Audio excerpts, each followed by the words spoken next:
چې تاسو وینئ دا د قزاقستان دولت د افغانستان د ملت سره کومک ورسره کړی دی.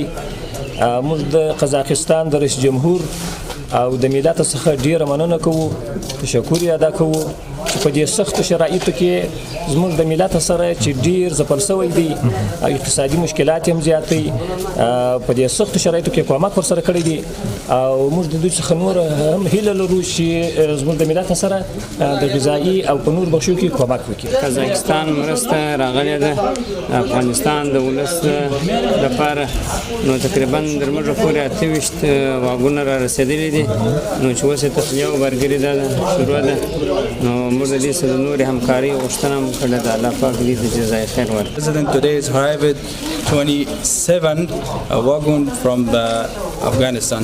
Thank you from honest people, the Kazakhstan.